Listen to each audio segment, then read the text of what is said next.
And welcome everyone to another exciting adventure on the energy that surrounds us. I'm your host, Michael, and tonight I have a very unique and interesting special guest who I honestly, in full transparency, almost had the opportunity to meet in person, but schedules didn't align, and so it'll happen eventually.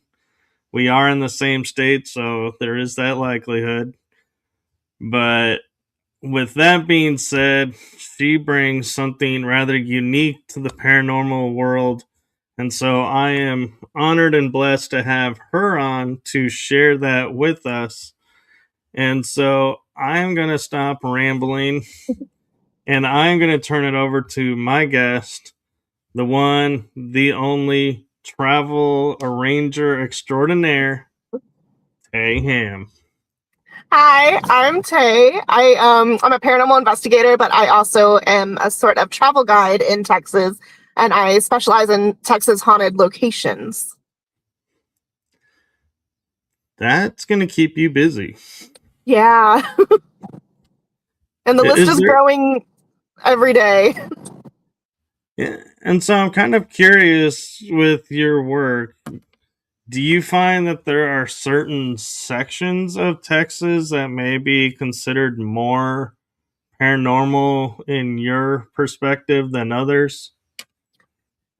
I'm gonna say no, but areas like to boast that they are. You've got Galveston that has, a lot of tragedy, and then you have the Stockyards that has a lot of energy and activity. And then all these, rural areas as well that are, some of the oldest cities that we have in Texas. And they all want to say that they're the most paranormal, but it's as far as activity, I think they're all pretty equal. No, that's pretty interesting because, yeah, I would have figured Central Texas may be more active because that's where the Texas Revolution took place. So That's possible, maybe, yeah. And maybe on those locations, it is, but I don't know. As far as like a bunch of activity in one place, there's just the state's just so big, and there's so many different kinds of areas, different kinds of tragedies and energies left behind. and so when you're looking at, putting things together for people to say, want just a basic paranormal experience to a wow, you may be running out of this location due to all the activity. What criteria do you gather and compile to show everybody? So I only boast with places that I've been to and had personal experiences there myself. And I go to places around Texas pretty often. So I've either been there plenty of times, had my own paranormal experiences, and also on the other side, I explored the town a bit. I know the history of the areas, so I can give more information, and I'll tell you best place to get coffee the next morning, or where you can go on a midnight run, because Walmarts are not 24 hours. So it's a whole like investigative experience is what I like to build my criteria of. But as far as activity goes, it's just kind of up to my experience or my friends' experience, things I've heard. But I don't know. I'm not going to tell them. I'm not going to tell anybody there's guaranteed activity, though. Even though there's at these locations, there's activity every time I go. So that's good. Right, but yeah, we can't guarantee that. But I like the idea of the where to get the coffee and the midnight snacks because inevitably you're gonna need that info because Absolutely. comes around midnight, 1 a.m. Everyone's like, "Are we done, or are we gonna go snack?" There's just a lot of things people don't really think about, and a lot of these towns Sundays everything closes down. Not even coffee shops are open in some of these locations. So that's what I put in like a travel pack with information. Is things like that you're not going to think of, things you'd like to know before you get there. Yeah, like Ballinger and Mm-hmm. almost in Palestine, both of those, from my Yep. experience, the town closes early. Yes, absolutely. But I've found like specific places that either stay open or, are open late enough. No, that is extremely helpful because yeah, like you're saying, that's something when you're paranormal investigating, you don't plan ahead because you think in your head, oh, this is a large city, so to speak, because it's on the map, so there's gonna be stuff there, and then you get there and Yeah. it's like, huh? Yeah. And I know a lot of paranormal investigators are pretty good at like roughing it, but I think I attract a lot of people new to the paranormal world. So I think they appreciate it a lot when I have like helpful tips that investigators just are, we know second nature. Oh, there's not going to be anything open, or bring this and things like that. But I think the people that are new to the world need the information more so. Yeah, so when did you start all of this, and what was it that kind of got in your mind and was like, hey, you totally need to do this? Well, I mean, I was paranormal investigating and I kept going to the same places kind of over and over because I liked them and they're in Texas. And I was just posting like funny videos. I don't know. And then it just kind of built. I wanted to guide people on investigations. And then, so that's kind of where it started. So maybe about a year ago was when I started like actually building the business end. And I wanted to just guide people through these locations because I was very familiar and I like the history around these towns, and I know, gunslinger stories, and it just built on from there. And then I was like, well, wait, these people are all new to the paranormal world. I like coffee. I like getting midnight supplies. And it just kept building on and on. And over time, I just decided to stick with Texas, stick with the locations that I like and I've been to. And I have contracts with a couple of them that I can book for you on behalf of you. Um, and hopefully that list is growing as well. But it just built over time. But it just started with making funny videos and going to the same locations time and time again. No, I totally agree with that. And so, where, if if you were to sit down like this weekend and be like, oh man, that ghost hunting bug is nipping at me, I need to go on an investigation. What would be your like top two go to that you would be like, oh, this place will definitely help me scratch that itch? I would say Hill House Manor in Gainesville. It is like an hour away from me. Everything else is at least like 2 hours away. Hill House Manor, it very much scratches the itch. Um, it's very easygoing, and I always have activity there. I've watched a few YouTube videos of other people going, and it seems like a lot of people just get a lot of activity at that house. And that one is probably top. And then also my other favorite is Texas Jailhouse in Palestine. And that one, they close down to be a haunted house, and then they do a Christmas event as well.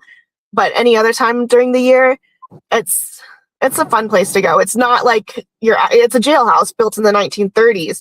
So it's a different environment of ghost hunting, and I like that. But it's also very well run. There's bathrooms on site, which some places don't have that. And yeah, so Hill House Manor and Texas Jailhouse for sure. Yeah, and the two unique things about those locations too that you may not find in other places is the Hill House Manor has a well that's covered, Hmm. that's lit up so you can see down, which is Yeah, kind of cool. and And you the can see the jail, water. Yeah, yeah, and the jail has a working door that they actually let you play with, and you can yeah, slam the it and open it. twist.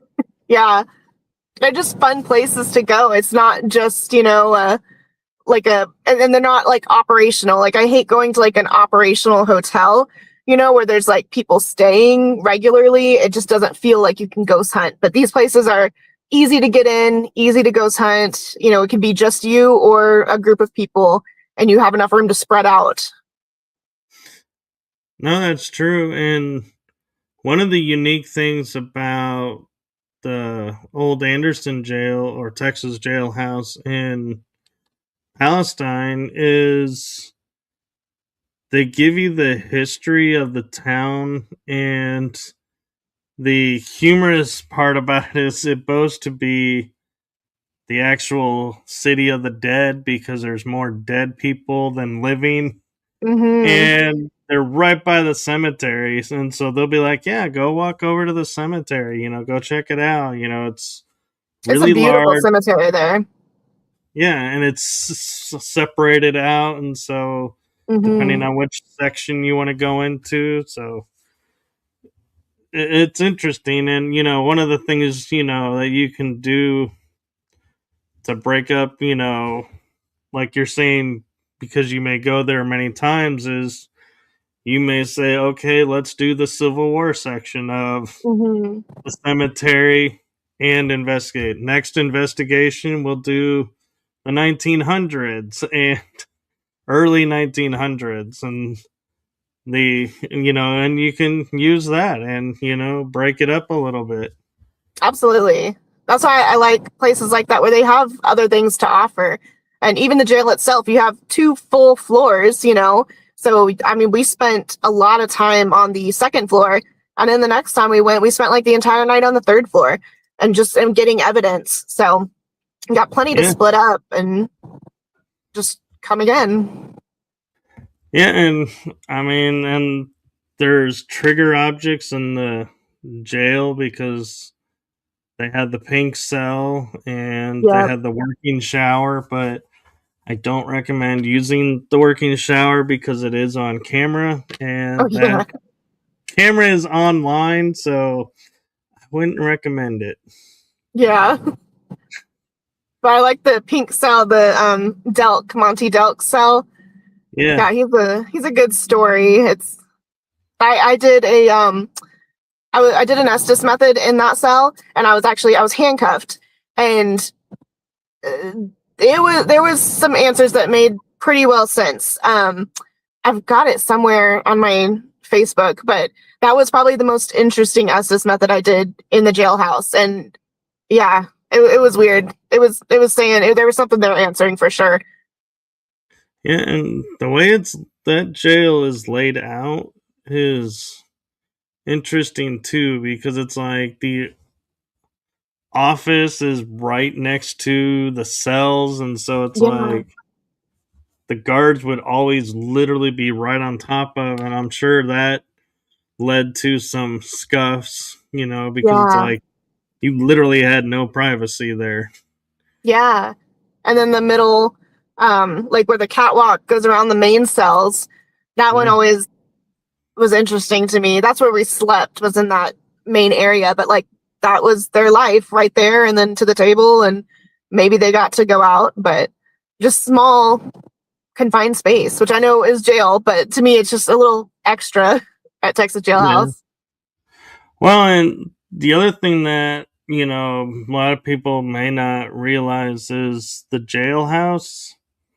They have like a section to the if you go upstairs to the third floor to the right, if I'm remembering the layout right, they've converted a lot of that over to like where you could spend the night there, Yeah, and they have electricity there. So if like you have condition where you need electricity to run equipment to help you sleep, they totally got you covered. You don't have to get a hotel like yeah, most yeah, places because they actually have running electricity. So that is a benefit too. yeah. It's a comfortable stay if you're sleeping there. I know it built in the 1930s. It doesn't sound like it, but it was comfortable, and there's so many different places you can sleep. There's plenty of room. Obviously, it's a jail, Yeah, I've never had any weird things happen overnight, like while we're sleeping or anything. Yeah. I had one investigation where I was with three other friends, and we were totally prepared to go upstairs and sleep upstairs. We had all picked out where we were going. And when it came time to call it a night, we're like, we're just going to crash in the lobby right in front of the door. And we just set up all our stuff and just crashed right there. Yeah. It was like, yeah, we're not walking up 2 flights of stairs to Yeah. go to bed. We'll just crash here. But they had a really nice setup of TVs where you could watch what's going on as well. And they've The moved that only, to the second floor now. oh, they did? Okay. Yes, yeah. Well, that's probably It's better like when you go because up the stairs, it's right there on the right in that room.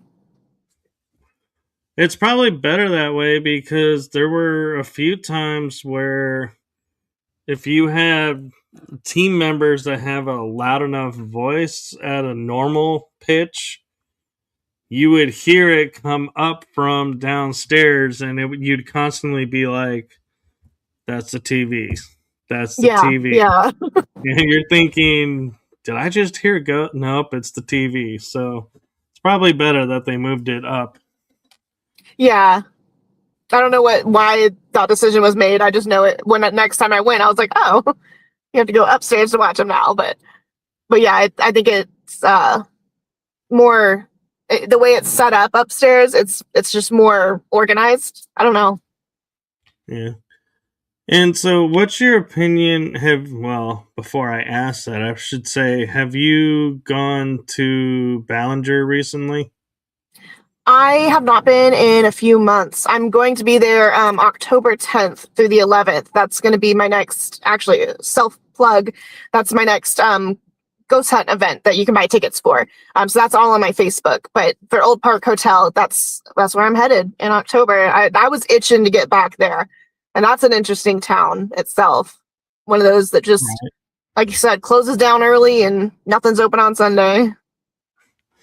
Yeah, because the reason I was going to ask is, have if you've been there since the new ownership, have you noticed a difference? Do you feel like it's upped So some with I the new or stayed the same? Well, I never went with the old owners. My friend did, and she said there's a clear difference. But I've only, met the new owners. But I like what they've done with the place, absolutely. Yeah. But I couldn't tell you activity wise what's going on. And as host, I'm going to shamelessly plug the new owners of the old park are my friends, the Ghost Geeks, Chad Wendell. So shout out to him. And no, he doesn't pay me to do that. So he probably doesn't even know I just did that. But anybody out there, you can say you heard it from here. Well, and they have a Patreon where you can watch the cameras like 24/7, and so I thought that was very cool. I haven't done it myself, but they catch some weird stuff on camera pretty often. Yeah, I've been noticing he's posting a little bit more often, asking people what they think, is going Yeah. on. And it's kind of interesting. And one of the big questions, and I'll pose this out there for anybody watching, if you're history person or if your family has been around the Ballinger area for ever, um, we are trying to figure out Bonnie Parker being born in Rowena, which is a stone's throw from Ballinger, but her name appears on the jailhouse records. And so we're wondering if it really was her in Old Runnels jail Oh, and if she ever stayed at the hotel or if Clyde and her ever stayed at the hotel. So that's yeah. an interesting piece of history. If anybody has clues to that, let us know or let the Ghost Geeks know because we're all about preserving the history, but we want to preserve the right history. We don't just want to sit there and say, "Oh yeah, so and so was there because this name is that person." Well, could be another Bonnie Parker for all we know. Yeah. But It would make we sense that they would go right through that area, though, at least. it does. And and I think the date was before before they were in Dallas, so Oh, yeah. that's an interesting thing. And the women and the men, fun fact, were on separate floors in the same jail in the old Runnels jail. So that had to make that place even more interesting. Yeah. It was weird. That area just has so many stories. There's outlaw stories, and I got to Old Park Hotel a little early for our investigation, and Chad was like, "Come on in," and I mean, he knew all the stories too. We were just chatting about the local history, so it's a very cool place, and he's got it all set up, where there's pictures of these outlaws and the story written out, and he's just got just a ton of cool stuff to look at. Part of it, it's like a nice little outlaw museum of people of outlaws that actually were in the Ballinger area, stayed at the hotel, or the area surrounding it. Yeah, I've been trying to get over there. When Connie and Dan LaFave owned it, I had stayed in 7 of the 10 rooms that were available. Oh, And yeah. so that was like the draw too to doing Old Park Hotel was you could pick a different haunted room each night to spend the night in. And so that Yeah. made it more fun. And from what I hear, Chad has actually opened up and cleaned out a few more rooms. I don't know Oh, how yeah. many more, but it's becoming more expansive, and so I'm wondering if he's ever going to have a stay in every room and you get a free night or something. That would be cool. But they've done so much work on that building. And with there was damage, I guess, from a storm, and they had to take care of that too, on top of the initial cleanup and all that. So I think they've transformed it, and he's still Yeah. working on it. Oh, they're always going to be working on it. But I Yeah. remember, well, and another thing about this is right at the top of the stairwell to go up to the second level, Mhm. when you turn left, there's a working bathroom there. So the Old Park Hotel does have one communal bathroom for Mhm. every room, I do believe. Yeah, yeah. It was one when we were there, but But I I liked will, Oak Park.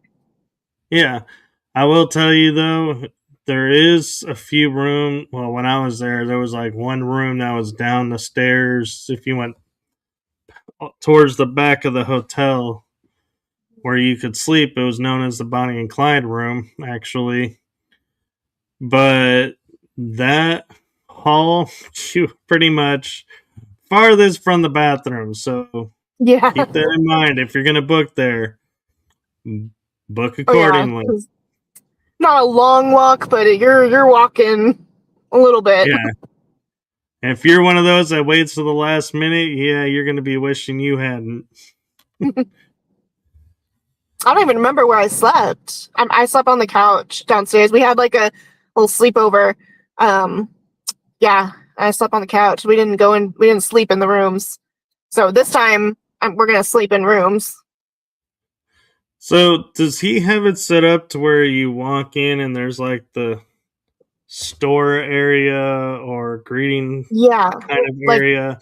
the first room you walk into is like a storefront almost. Like that's what it does look like. It's got the you know bar Shelves on the looking, wall? yeah, and the shelves, and then yeah, it just goes both ways. One's to the hotel, and then the other one is to like the kitchen area, and then the comm room before that with the computer and security cameras. Oh, so he put TV. He put like TV with the Yes, and cameras. that's what you can watch on the Patreon is that feed. Okay. Yeah, because when we were there, they would put the projector down, but you would have to set it up and Oh, run no, it. he's got And it set up. so that's really cool. And that's Yeah, actually a fun place to hang out, is it the is. TV room, because you can be in the air conditioning and watching and investigating at the same time. But Yeah. Shelly from Everything Vaguely Paranormal, she was there when I went there, and she calls it ghost TV. She's like, I can watch ghost TV all night long. yep. And then the kitchen, do they still have it as a self-service kitchen, or Yeah, are they yeah. As far as I okay. can see, yeah, it's like a table, fridge, microwave, basic necessities, and everything. Yeah, so there was a funny story when Connie went in the kitchen one day. She and I would laugh about this, and if my name never appeared on a screen because I was logged in on a different account or something, I'd always identify myself, because I would say to her, "How's the squirrel situation at the hotel?" And the joke was, when it came close to harvesting season for the squirrels and everything, she would open up a drawer and it would be full of nuts. And Oh then my she would open gosh. up the drawer above it and it's full of nuts as well. And so she had to clean out these drawers constantly because the squirrels would be using them to store their nuts. And it's like, Yeah, this isn't part of your house, squirrel. And so, yeah, we just were laughing it up about the squirrels and the it's nuts. funny. But so, where in Texas, because you say you stay pretty much in Texas, where in Texas are some places that you know of but you haven't been able to investigate yet? So actually, Yorktown Memorial Hospital. I have not been there yet, and it's apparently a really cool place to visit. And I'm going to be there New Year's Eve. That's another event that I'm collaborating with, and so I'll be there New Year's Eve. That'll be my first time there. I've been itching to go there. Um, and Baker House. There's a few others. Stockyards I want to investigate more of. There's the basic Miss Molly's Hotel, and then some other places.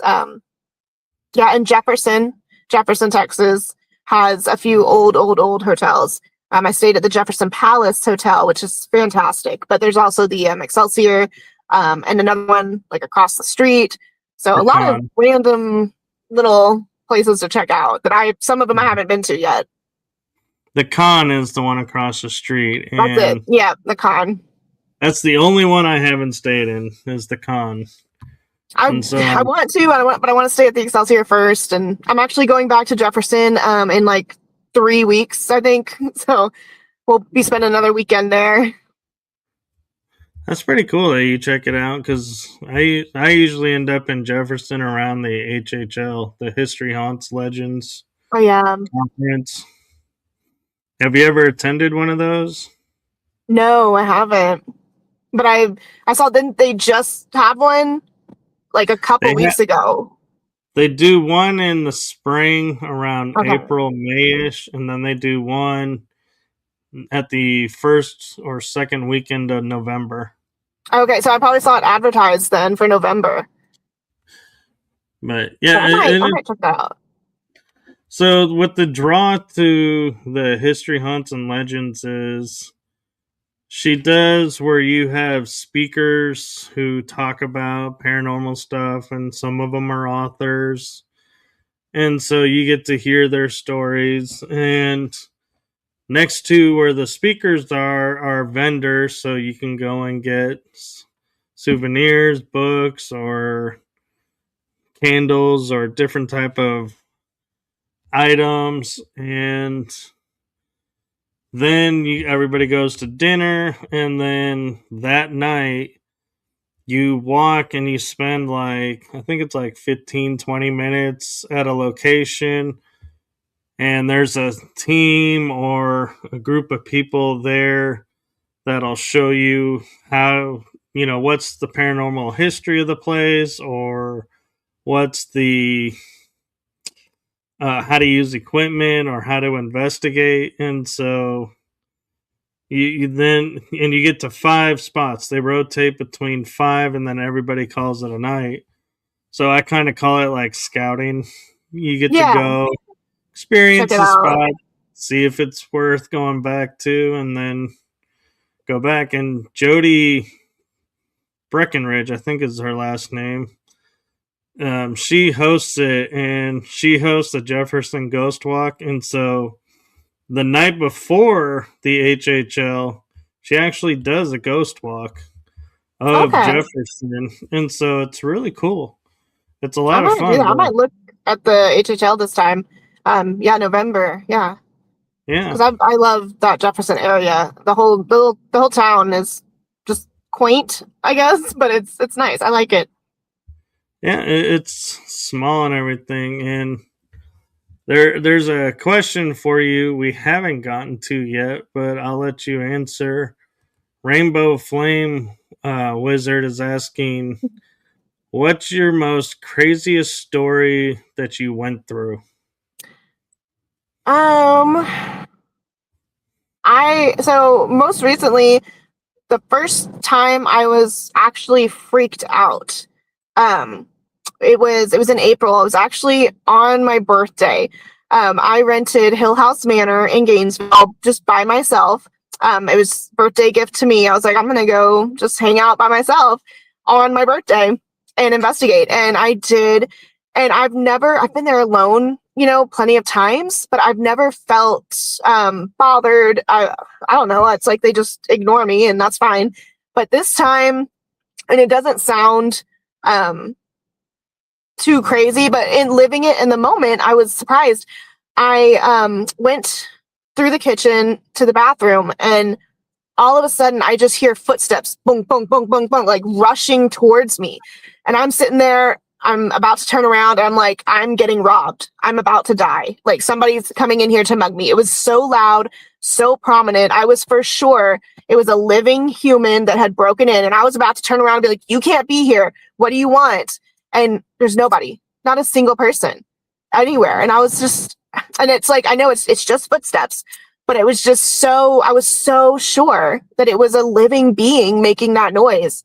No, nobody was there, just me. So that was the first time I felt something weird at Hill House Manor. Like I said, usually they just like don't bother me, they ignore me. That time, Yeah. no, something was mad, I guess, that I was there. But Yeah. otherwise, I don't have like any physical crazy stories. I don't know if that's me being skeptical of things. I've had a lot of weird connections happen, like through Estes method. I've had people that don't know things that we did earlier in the house and in different locations. But like they'll say something through Estes method, and I'm like, it'll be so specific, and I'm like, that we just did that like hours before y'all got here. How did you even know about that? So I would love to say I've had like a chair thrown at me, but I just haven't. But it's just a lot of like things that I can't deny, and I consider those like the craziest experiences for me. And the footsteps, almost, it almost pissed me off because I was like, I thought y'all liked me, but now I'm being intimidated. So I don't know. I would say that's the craziest. That was the first time I'd actually been like freaked out on a ghost hunt with something happening, and Yeah. it happened to be my birthday. So I don't know if that's a good thing or a bad thing. They were just trying to, give me a fun day or not. Yeah. And not to get overly personal or anything, but I've had experiences to where like something will make me feel uneasy, and I'll be like, forget it. I don't need to go to the bathroom anymore. I'm Yes, I'm yes. I'm done. I'm out. Let's just go figure what's going on out here. and it's like the body's like, nope, we ain't going. Yeah, it's easy to just be like, okay, not wanted here. Okay. Yeah. And Rainbow is saying, oh, they believe you. What do you think it was? Like, or I mean, what the footsteps were? it was something. I mean, I can't say it's residual because I've been to that house so many times, different parts of the year, different parts of the day, morning, night, everything. And I've never heard rushing footsteps before. So I do think it was probably something intelligent. I don't know why. I don't know. Just Well, something that was territorial. here's something to consider, though, as well, is maybe it wasn't the spirit that normally is at the Hill House. Yeah. Maybe something was brought in or passed by and noticed and came in to check it out. Just got mad at me. I don't know. Yeah. I don't know. It's hard to tell because that's all that happened. And then obviously the vibe was a little off, like for the remainder of my time there that night, but I can't say that's because of something that was there. It's probably just me, being a little freaked out. But I don't Yeah. know. Yeah. What do you think of the murder claim that they say happened there? Do you think it did or no? So there's no records of anything before some early 1900s, because of course there was a fire or a flood, and that's how all these old towns got their records destroyed. I really think it was a fire in Gainesville. But either way, it was a fire or a flood. All their records are destroyed. So the only reason we have that information is from psychic mediums. So it's kind of, who do you believe? What evidence do you believe? I bet there was a murder there. There's no reason for there to not be. There's no way to know who it is without investigating. But they didn't have a name or anything to go off. They're just pretty sure that there was a murder there based on what psychic mediums had said and through some evidence, I'm sure, of investigators. Because people have been investigating that house since at least like 2009. That's how far back the pictures that I saw like on Facebook went. So Yeah. I don't know. I don't know what they found out about like names and stuff wise. Yeah, and so you mentioned Yorktown, and that actually was my very first investigation, and I've been there 5 times. Oh, wow. It's a interesting place, and all I will say is I took a brand new Ovilus there, used it that night, and when I left, I now had to plug in the Ovilus to a battery Hmm. to make it work. It will Yeah. not work otherwise. That's so funny. So, But I don't know. I'm and excited. I don't know what to expect except, the basics. But I'm yeah, excited to check it out and see what activity comes up. and a friend of mine reported that when they were there, they had the sounds of bee swarms Hmm. in certain areas. So they said they never saw the bees, but they would hear like the buzzing of the bees, and so it's interesting. Yeah. I wonder if that would be like the hum of a machine or something. I don't know what technology they would have had before it was abandoned. I haven't done my whole history rundown, my research on it yet. Well, and here's the thing that we don't think about paranormal wise is why couldn't it be ghost bees? Yeah, it could be. I mean, you We really never never, know, or if that's just residual energy left behind, just buzzing yeah. bees. So that's interesting. Yeah, I'm gonna listen for it now. And so also in Jacksonville, you talk about the Bolton house. Oh yeah, that is a very active house. Um, we've gotten a lot of names coming through. Just it's hard to say who's haunting it from my perspective. If somebody else has better evidence, go for it. Let me know. But I don't know who's haunting that house. I just know it's active. And Becky posts, security footage of things like just being downright thrown off the shelves. I think the other day she had a cat ball that was just sitting there, and then all of a sudden it's like flicked away, and that's just from the security cams when she's not there. Again, I have a lot of luck with like Estes method, and it's interesting because Bolton Street house is another place where it said some things that made sense with what the people around me were talking about. They were like, one of them, they were like, what's that guy's name? David or something? And then I come through like 10 seconds later and I go, Dave, very clear. And it's, I don't know who David is, but that was at Bolton House. And it's just, I've had a lot of luck with Estes method there. So I do think there's intelligence in that haunting, but I can't tell you who or who it would be, because I don't think the Boltons died anywhere near the house. They're buried nearby. And then when it was abandoned for quite a few years, who knows what happened, inside that house. I'm sure there was a lot of death, throughout those years. Right. And part of me wonders with the Bolton Street house if some of the activity, and I don't mean this to sound like nothing happens there, but she has a particular doll there that has a connotation and a certain persona that comes with it. And I'm just going to tell y'all, it's Robert the doll. It's But not when did she the acquire Robert. it? You know? Well, but I wonder sometimes, like, some of the activity that's like when they say, like, it's footsteps or something. Mm. I wonder if the mind is like, well, Robert the doll is right there. Is it the Yeah. doll, and your mind is making the doll do something even though it's not? And I wonder, how much does it play into the activity there, or does it not? And it just sits there and people make it do stuff, like kind of like a pareidoia effect where Hmm. the mind is like, oh, this haunted doll is here. I We're mean, gonna get activity, and it's it's like, going to depend on the person, I would yeah, hope.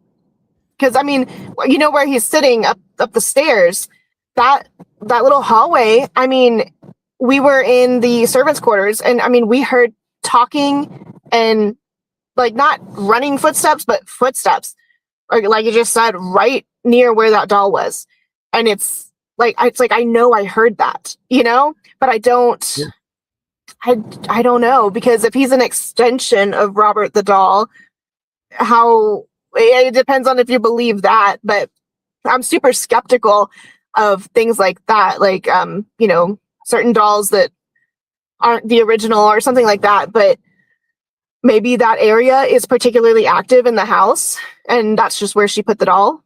I don't know, but it's funny that I definitely heard footsteps and talking, like whispers, just from that area right outside the lavender room. And I yeah, don't know. It's interesting to think about, because you've got people that are probably in it for the thrills, and they're like, "Oh, I heard something by Robert the doll," but then you've got people that are skepticism and um, rational based, and it's like, "No, I definitely heard something by Robert the doll," but I just try to block him out. I just pretend like he's not even there, because I don't know. And now she has an Annabelle copy in the seance room, and it's the movie. Or no, I don't. She has a couple of different. She's got a lot of dolls in that house, but she does have an Annabelle copy in the seance room now. So that one was kind of freaky, but I don't know. yeah. I've often wondered when people like manufacture and make the duplicate dolls, is there any actual uh what's the word I'm looking for, chance of activity being contributed to the original doll being transferred into the copies, or do you think the copies are themselves and no way Annabelle is like sitting there going, okay, there's 50 dolls over there that look like me. Here's 50 little pieces of me. Go do your thing, live up the legend. I mean, that's Keep the exactly legend where, alive, guys. well, that's exactly where I'm caught up with it, because it's like, I don't really believe that the copies would have something attached, especially like from the original source. But I mean, there's no reason not to. I don't know. It's just the logistics. Like, how do they know one is being made? And they know I'm supposed to haunt that one, down in Texas. So I don't know. I'm, yeah, pretty up in the air, because it just kind of it opens up more questions and what you personally believe, rather than just, oh, they can or they can't.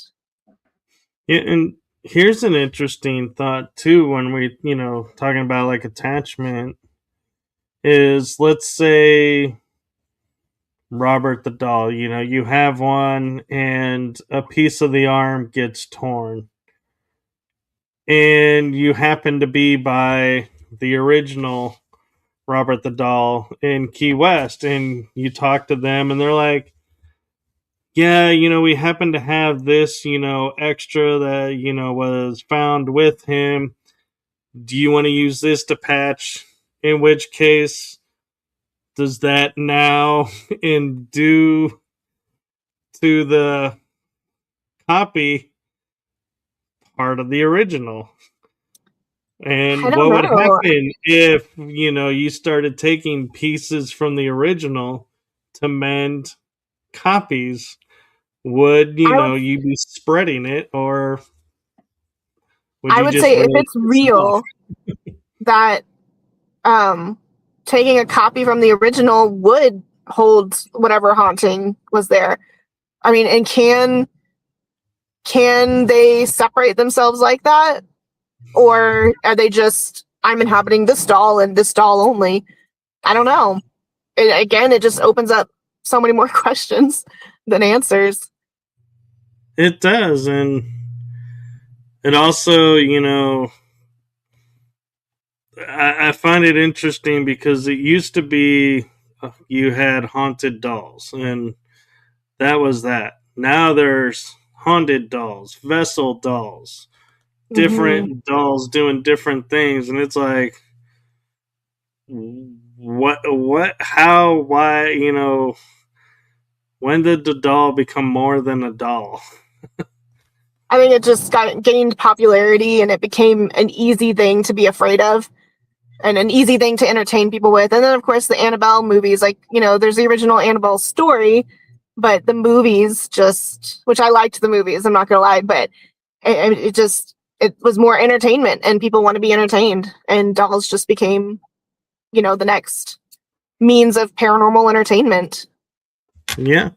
So when you go to a location, like for me, for example, if I'm walking around and I stumble on like a doll room, I will not go in that room alone. I will back off, walk the other way until it's like I have to go through there to go maybe to another section.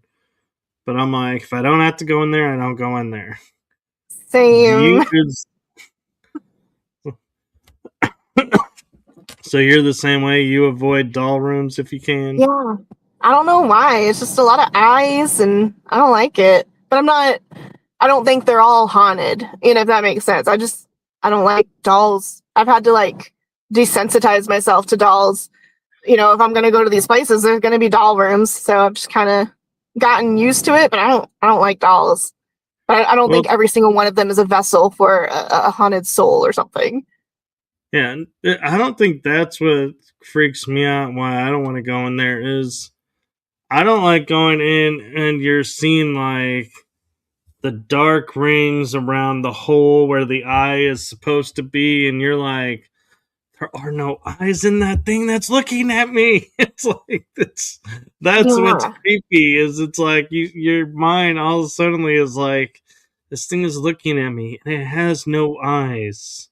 Yeah. Well, Things, even if they have eyes, it's still, I don't like it. It's like, why are you looking at me? And they're all just staring. It's, yeah, just Yeah. uncomfortable. I don't know. Especially the ones where the eyes are painted in such a way that you know they're looking straight forward, but you If they swear when you move follow. slightly off that the eyes are following you. Yeah. Which is a cool trick, but yeah, not in a haunted house. Yeah. So besides Yorktown, where are some other places that you wish to get to that you haven't been to yet? I definitely want to explore stockyards more. I said that earlier, but there's, there's the tunnels underneath where they would, you know, track the animals. I don't know. And there's a lot of different random places in stockyards that I think will have good energy. Um, and Miss Molly's, I'll always go back there. And then I That want one, to do what? Miss Molly's, I have issue with because it's right over a bar, and so It's you really loud. don't get to start investigating until like 2, 3 in the morning when they turn all the music off. Because Yes. otherwise, you feel it coming up through the floor, and it's like, yeah, I really can't investigate right now. Yeah. And I so mean, it's kind of like a little disappointing because it's like I want to investigate, but I can't because the bar. well, and we went on a Monday night, and it was a little better because the music went off at 2, but there was just like hardly anybody out. But then I went on a Saturday night, and I mean, there were people out just loud till 4 or 5 a.m. Like we just kind of went to bed and we still couldn't sleep. But again, I've gotten good spirit box and Estes method responses inside. So I'm like, it's a cool place. But I agree. It was just too loud to investigate, and your equipment isn't gonna, work the same because there's electricity under the floorboards right there. You can't, like, we had tripwire laid out and it just would go crazy all night, like pretty much no matter where you put it. But I mean, just kind of, it's one of those places where maybe you need a travel guide to tell you what the issue might be. Like And that's gear just to one of those pick. places I just kind of go back to, like, uh old school ghost hunting, and just enjoy being there because it's still a really cool place to check out, and there is Oh, activity. yeah. It's just hard It to, is, yeah. and one of the fun things we did one of the nights we were there, I think it was close to Christmas time, was you could stand on the staircase at a certain level to where you could see the door, but they couldn't see you. And we were just watching all the people go by from Yeah, the clubs or the restaurants, and people would like do the funniest things thinking nobody's in the place, and it's like we're sitting there just watching it be like, oh my god, this is hilarious. yeah, And at some points we even were like, we should totally be filming this because this is gold right here. We could be on yeah. like America's Funniest. It's a cool layout too, just the way it goes up, and then the rooms are, it's very communal, again with the communal bathrooms and everything. Oh yeah, But yeah, I like it. I would definitely go back at least, yeah. but not on a Friday or a Saturday. Well, and I've investigated it twice, and I knew, after the first Mhm. time what the conditions were, and so it's not enough that it would stop me from investigating, but it's also, yeah, like, that's another thing. Like, if you had a paranormal guide who, you book these things through, would be like, not only saying, hey, here's the times that you can actually investigate, but also be like you're saying, here's a list of equipment that works here. Here's a list of Mhm. equipment that won't work due to these conditions. And it's like you can try it at your own if you want to try it, but Well, and that's yeah, why I felt a little qualified to be a travel guide is because I have investigated these places myself. You know, I do know what works and the problems you might run into. So I think, especially people, like I said, people newer to the field, you know, they should appreciate that you know, there's actual advice there. It's not just somebody being like, "Oh, go to Miss Molly's. It's amazing." It's no, it's great, but also here's the things you need to know. So Yeah. it's like an honest, but still, you know, advocating for these haunted locations. You know, and something else that you might consider with being the guide type person, you know, with the travel and everything, is also the hey, here's a list of equipment that's available. Here's a list of equipment that you'll probably actually use. Hmm. And because people always will say when they get started, they're like, I went and bought this because I saw it on TV. Yeah, you're never going to use that here. Yeah, What? yeah, This was expensive. Yeah, you should ask somebody. yeah. But nobody knows who to ask. And so, you know, that might be something, you know, worth, you know, including on like a I might, website or yeah. something If I can is, compile a good enough list, I'll include it for sure. Because I mean that, yeah. Now that I think about it, there was a lot that didn't work at Miss Molly's, but there was a few pieces that totally did. And like trigger objects, you know, yeah. cigars and playing cards and stuff. Those are different trigger objects for different locations as well. Well, and one of the, I kind of started to call them the unsung paranormal equipment because it's super cheap. They get lost a lot, but because they're super cheap, people don't care. It's the cat ball. Yep. Because everybody looks at it and they're like, this is no way going to be paranormal equipment. And I have been on 2 or 3 investigations now where I was like, man, if it wasn't for those cat balls, I would question if anything was actually going on Yeah. because they actually do work, and it's amazing because if you put them in the, so you got to put them in the right places though. Like if you put them on a floor and it's a pier and beam, I'm sorry, any step they're gonna go off. From pretty far Like, away too. That's the thing. In these old houses, you can be across the room and still set it off if it's the right setup.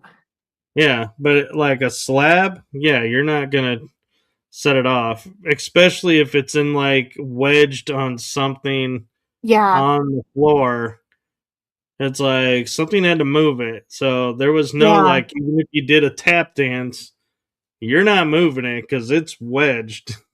Yeah. And I even had one location where it went off like 4 times. Like the second it ended its cycle, it started it up again right on Yeah. you. And I was like, did it 4 times. And I was like, I have never ever seen a cat ball do this. I can't Yeah. explain that away. I use them to like gauge if there's any activity even happening. And then I don't like using them to answer questions so much, like yes and no questions and everything. But I mean, I've gotten just like, let us know you're here and, you know, it'll go off. So I've Yeah, definitely used cat balls just as like the beginning of the investigation. Like, let's see what happens. I don't like a I lot of equipment at one time. Some people want to like pack the place up with all kinds of equipment at once. I like to give very specific options for ghosts to interact with, and kind of leave it at that for a while, and then maybe we'll switch it around later. But cat balls is yeah, always one of them. yeah. I think the problem is so many people are like, "Oh, I had this go off." Well, Mhm. did you have any other equipment running to validate what made that go off? Well, no. Yeah, Oh, and it's like, well, what difference does it make if you have a cat ball with a REM pod and a K2, or a REM pod and the cat ball, or just the cat ball? I'm like, it's only going to trigger the one object. So it yeah, doesn't matter what else is there. So, yeah. And like, people are like, oh, you use the phone app. well, are you using multiple phone apps to make sure that what you're getting is what you're getting? It's like, well, you Yeah. can't guarantee that. So it's People like, hate no. me when I start talking about the phone apps because I believe they can be manipulated by spirits. I really do. But I think a lot of it that's coming through is just word bank, things being pushed through by the app itself. But like you said, if you have two phones that have, I don't want to say any of them on here, but two phones with one specific app on, and they both say something identical that has like correlation to what's going on, that is evidence. But if it's the ones that spit out the same things, it's like, I'm from the 1700s, I'm right behind you, like the same phrases I've seen, because that's why I Okay. used it so much, was to track what it's saying. And then people will come in and be like, oh my god, it said this, and I'm like, it says that all the time. Like when I turn it on, it's the same phrases. So, Yeah. but I do believe they can be used, but like you said, you have to have something else. Like you can't just, and people use it like it's a Bible. They believe every single word that comes out, and I can't bring myself to trust it that much. Well, and what I was a little disappointed with the Ovilus was they sell it as a device that's supposed to translate the energy waves of what they're saying into words. Yeah. So you're thinking what it's saying is it's reading the energy and saying, "Oh, they actually said good. Wow, that's really cool." But then you learn when you really, get to know it and talk with people who have used it, it has a set database of words in it that it Hmm. cycles through. So it's not actually reading what's the energy out there. It's just cycling out words. And so Yeah. I kind of got disappointed with that and felt a little like almost like I'd want to say falsely advertised because it's not picking up Yeah. something from, the air. It's running a word bank. Yes. Now, do you have Apple or an Android? I had the droid. Okay, me too. But Sean Austin, he's a demonologist. He came out with an app called SPI. It might be available for Android now, but it was available only for Apple for a while. And it was supposed to do the same thing, where it reads the energy. I don't know how that works scientifically, but now that one, we never got the same thing twice. I will say that. I'm not going to full force, say it's actually true, but I've never gotten the same word twice on that one, except maybe like yes and no or something like that. But none of these phrases. And it's called SPI, and I wish I remember what it stood for. But Sean Austin, he was great. But that was the only one where I was like, okay, because my friend would leave it on as she slept, to see what would come through, and it would just be different stuff like every night because she would do it sporadically. So Yeah. I'm more keen to try that one out a lot more and see. The one that got my attention actually recently was Spirit Talker That's the one I didn't want because, to name. well, I found it interesting because everything is always like 2-3 words and then it's done. This is like you're getting full sentences, so it's you kind of like I kind of feel like this is more could be legit EVP talk, but still I know it's somewhat generated and sometimes makes sense, sometimes doesn't. So, Well, phone apps are, what they are, but that's the exact one I was talking about, and that's the one where it's the same phrases over and over. So it might be like full sentences, but I rarely get unique phrases on that one. And I don't even I don't even pay attention to it, but I have it on in haunted locations just to see what comes through. And that one, for me particularly, it's the same thing over and over until it's not. You know what I mean? So there might be like something that pertains to what's going on, but then it'll just. And then another thing people can do, I'm not going to tell you which one I did this on, but I implore people to start timing, like in your own house, not like in a place where there's probably ghosts talking. In your own house, turn on the app and time how often something gets spat through. Because on one of these, it was every 30 seconds or 60 seconds, like on the dot, something would come through. And I did it for like 4 minutes in a row. And I was just like, why? Like, that's not, so I just urge people to do some investigating of their equipment. Check out your equipment in a control space like your house, and time how often things come through, and just see which one you think is fake. Yeah, I mean, it's true. And one of the things too is,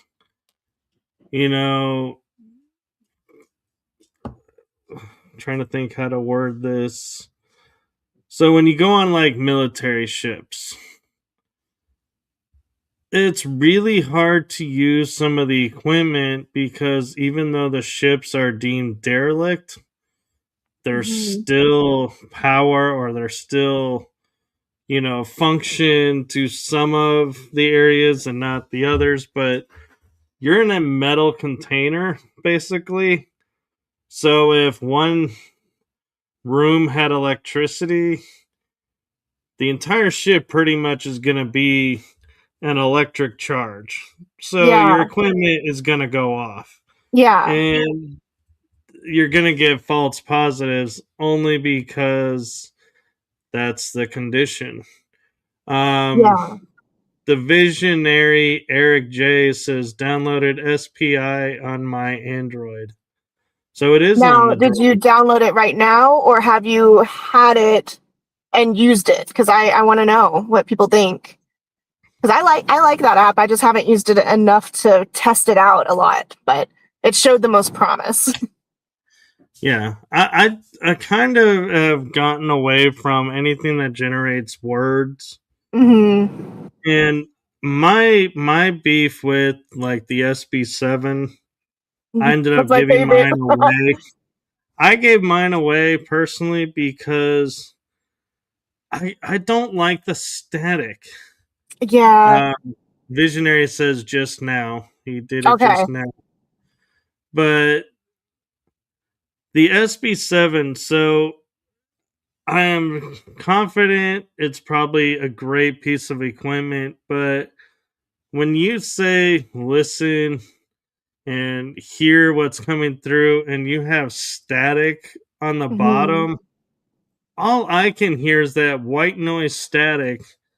And I would be on investigations and I'd be standing there and I'm like, I'm listening to the static and I'm about to walk out of the room and everybody would go, oh my God, it just said your name, Michael. And I'm like, I'll be honest, I didn't hear crap. So I don't know if it did or didn't. And I do think a lot of people hear what they want to hear.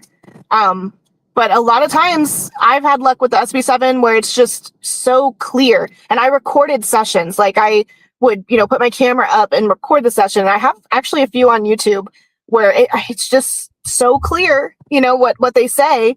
And sometimes it'll have like, cuss words that you can't say on the radio. But I agree that I absolutely think a lot of people, a lot of the time, are hearing what they want to hear. Absolutely. Yeah. And I will say one of the greatest apps that I've found kind of lately for investigating is actually the voice memo that comes on the cell phone. Yes. Because it just sits there, records audio for as long as you're running it.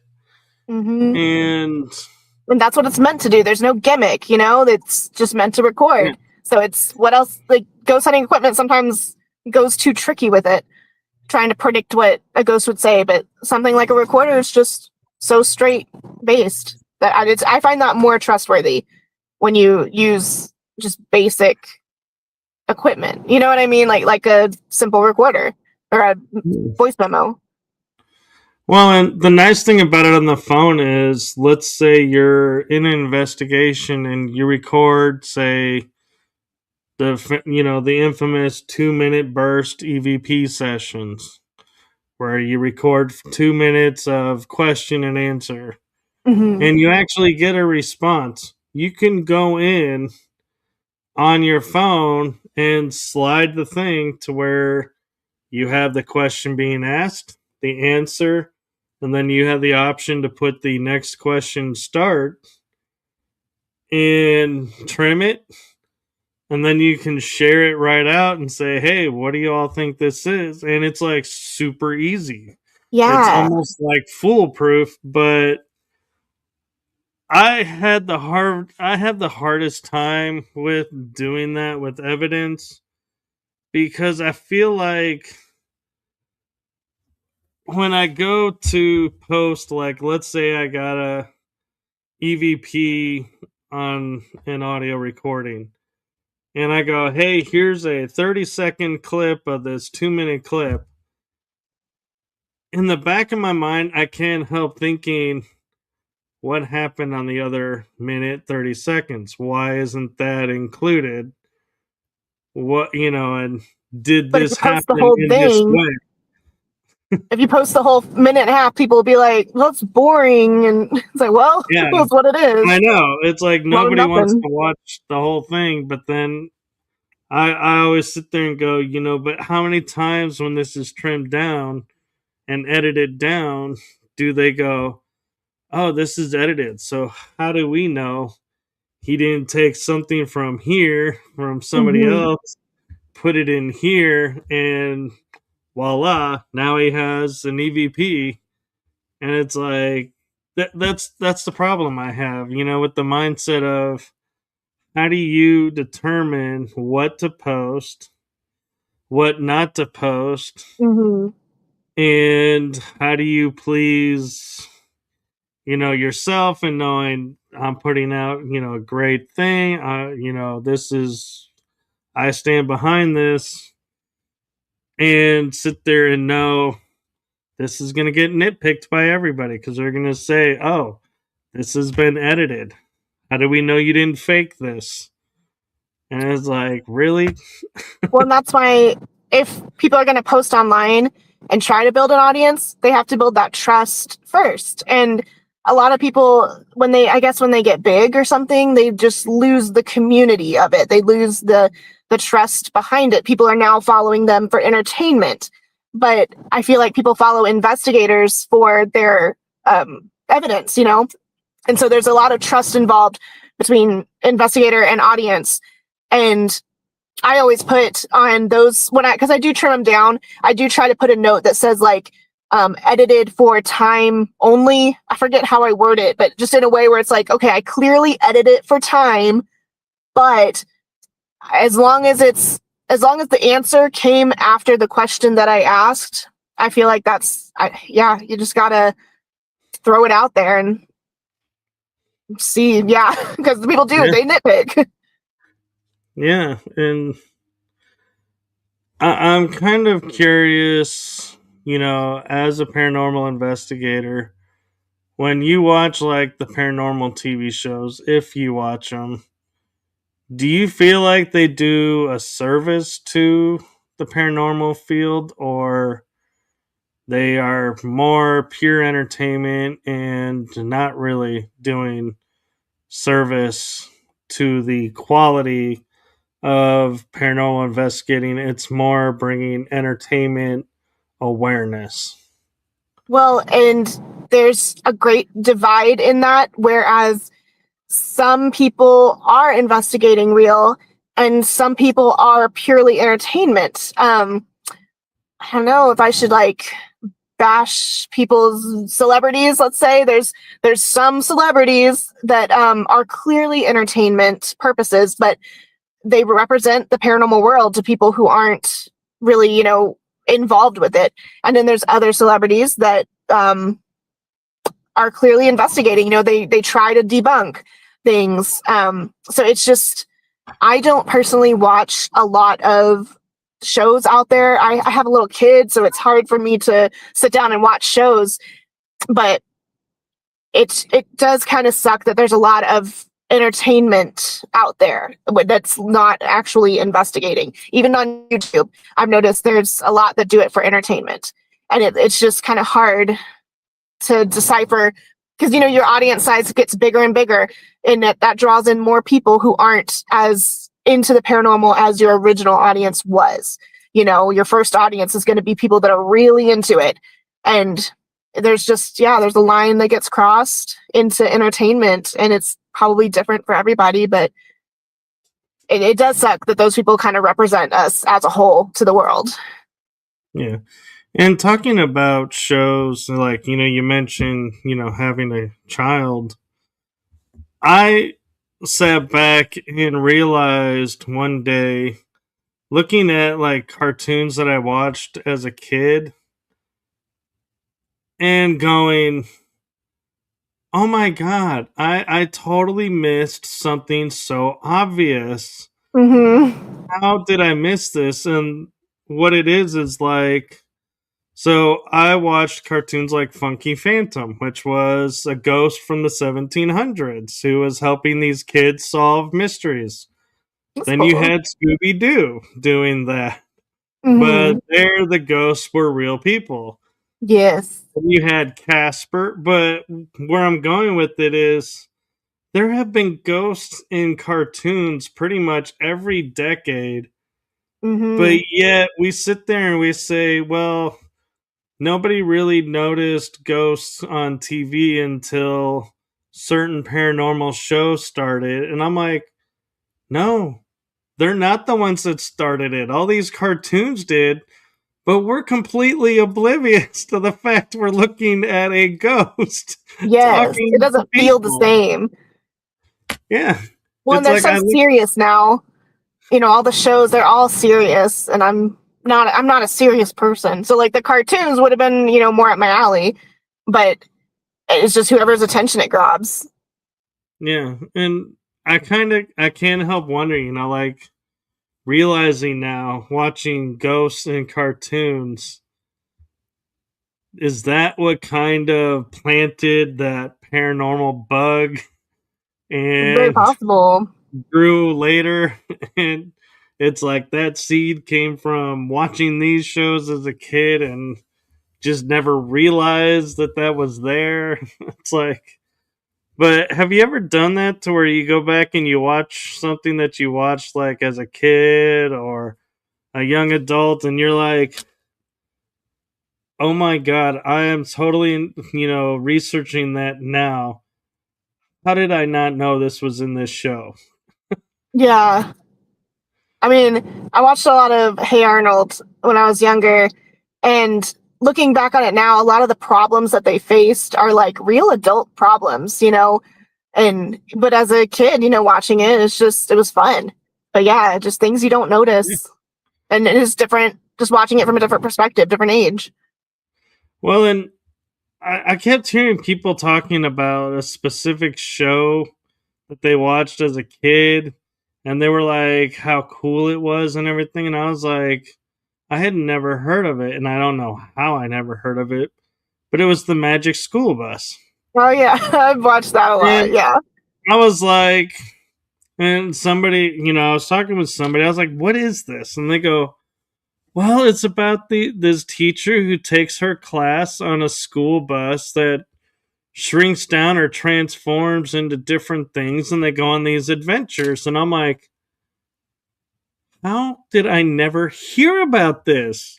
That That was sounds weird. so cool. And so I went and looked for it, and I found it on some streaming service, and I watched like a couple episodes, and I was like, God, I wish I was a kid right now where I could sit down and watch this show because this Yeah. actually does look pretty cool.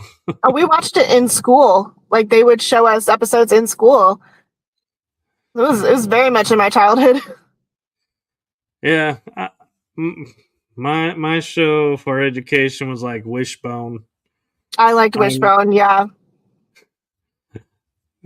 it was nice how they did it. It's like they told the story without telling you that they were going to educate you through a story. Yeah, and it always Like, related to like the real world problem they were having, and yeah, yeah, I and loved it came through Wishbone. a dog. Yeah, it's Yeah, like the dog is telling this story and is playing these characters, and you're like, how is this so entertaining? But it is. yeah, The little dog. I loved that show. Yeah. I miss those kind of shows, actually. Yeah, now it's kind of high stimulating cartoons and stuff. I don't know. Yeah.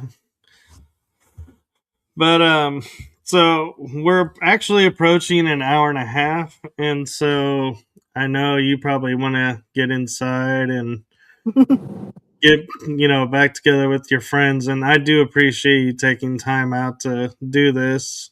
Yeah, thank you for But having me. yeah, you mentioned that you have, I think we've talked about the two upcoming ghost hunts, but you Yeah, also said paracons. So do you want yes. to take a moment and promote those? I don't have my list in front of me because it's all online. But if you go to my Facebook page or my profile, Tay Hamm, um, it's pinned. It's the pinned post. It's got all my upcoming ghost hunting and all my upcoming paracons, and I've got them linked. You can click and you can buy your tickets there. So it's the pinned post on my profile, and that's Trying got to see. everything that's coming up. Because there's a few. Yeah. It's too many to remember right now. I'm going to try and get on there, Oh and yeah, for some pulling up. reason, it's not wanting to let me in. But I found your page, not your profile. Is It it would on the just be page Tay or is it on the Hamm. profile? It's on the profile, Tay Hamm, which you can Okay. probably Oh, yeah. find through the page. Yeah. Well, actually, I found it direct, and you have upcoming public ghost hunts. You have that you talked about. Let's see. Oh, here it is. Upcoming paracons. You I think have Spooky Spectacle is next. Is in Granbury. I think that's the um first one. yes, because the one just went by. So Yeah. yeah, spooky spectacle. I'll be checking that one out too. Then you have the Central Kansas Paracon, Yes. September 25th, 26th, 27th, and Haunted Rock Island Roadhouse. It's in That's Illinois. October 3rd. And then you have Cajun Country Paracon, March 6th, 2020. Well, that's 2027. Do Yeah. we want to Do you want to And save then those or just list those out since we're already listing? no, that's all of them for right now. Through March 2027. Actually, I have another one in June 2027 that isn't up there yet because we didn't have the info. But Actually, those you are, I got mean, those are gonna be April. fun. You have April and October 2027. Do I? Yeah, Oh yeah, you have. October will be the Axeman in New Orleans, I believe, is on there. Yeah, and Yeah, April 3rd is the Paranormal Unplugged 2027 in Quad Cities, USA. yeah. So there's a lot. I keep it updated and then I delete them, as they pass. But that's where you find everything. There's just so many, and they're all called something different and interesting. So it's hard to remember exactly what's what. But I mean, it's a good spread out area. We've got Texas, Kansas, Illinois, New Orleans. Yeah. Yeah. And so I'll also give you a moment if you want to promote your deal that you created, um, Tay's Paranormal Archives, I think it's called. Yeah. So Tay Hamm is just my Facebook personal page, but it's professional. And that's like a hub of all the information. But all encompassing is Tay's Paranormal Archives. That is my LLC. So it's just what everything is run under, but it's all me. And I have my Facebook, and then TikTok is where I post the funny videos. That's Tay's Paranormal Archives. And Instagram, I'm trying to grow again. That's Tay's Paranormal Archives as well. Okay. Well, very cool. And so before we call it a night, and again, I thank you for spending this time with us. Is there any message or any, insight that you, in your years as a paranormal investigator, would like to impart on people who may be watching and may be thinking about paranormal investigating, or may be seasoned investigators, but still everybody could use some help? My best advice is to keep an open mind about everything and don't be afraid to ask. We, as investigators, know a lot of different things. Everybody brings something different from the table. So if you find somebody that you like in your area, don't be afraid to ask to go on a ghost hunt with them. That's how I got into it, was just finding people on Facebook and seeing what they're scheduled for and just like messaging them and be like, hey, can I join y'all? Like, I'll be prepared to pay like 20 or 30 bucks just to, save your space. But just don't be afraid to talk to people. And because that's how I got in. You just kind of have to do it. No, that's perfectly exactly truth. Is, people will reach out to one person and be like, hey, I see you're doing this. And you're like, yeah, I do sometimes. So how do I find people? I don't know. Yeah. It's like, you got to go into groups. You got to find Social some media, groups. yeah. And Facebook groups. Like, we have like a DFW paranormal something.